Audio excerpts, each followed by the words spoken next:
Hello viewers, আপনারা আছেন easy study হাউসের সাথে।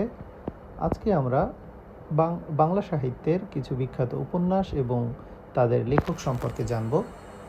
ডক্টর হরপ্রসাদ শাস্ত্রী কর্তৃক রচিত উপন্যাসের নাম বেনের মেয়ে। রাজিয়া খানের উপন্যাসের নাম বটতলার উপন্যাস।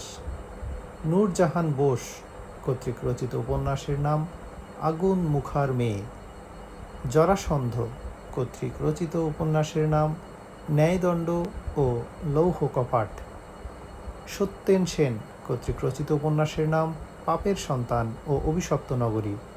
সর্দার জয়নুদ্দিন কর্তৃক রচিত উপন্যাসের নাম অনেক সূর্যের আশা ও বিধ্বস্ত রোদের ঢেউ।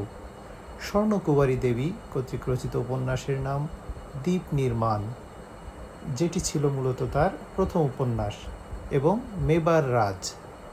অন্নদাশঙ্কর রায় কর্তৃক রচিত উপন্যাসের নাম সত্যাসত্য। তারানাথ গঙ্গোপাধ্যায় কর্তৃক রচিত উপন্যাসের নাম স্বর্ণলতা। প্রেমেন্দ্র মিত্র কর্তৃক উপন্যাসের নাম পাক।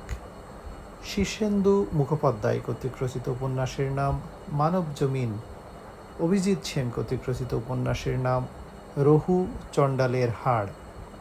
মহাশ্বেতা দেবী কর্তৃক রচিত উপন্যাসের নাম কৈবর্তখণ্ড, যেটি ছিল মূলত আদিবাসী জীবনকেন্দ্রিক উপন্যাস। মৈত্রেয়ী দেবী কর্তৃক রচিত উপন্যাসের নাম ন হুন্নেতে।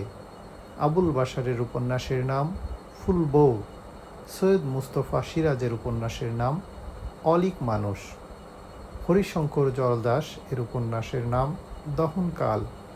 আনোয়ার পাশা এর উপন্যাসের নাম নির্সন্ধানী, যেটি ছিল মূলত নগর ও গ্রামীণ জীবনের পটভূমি উপন্যাস।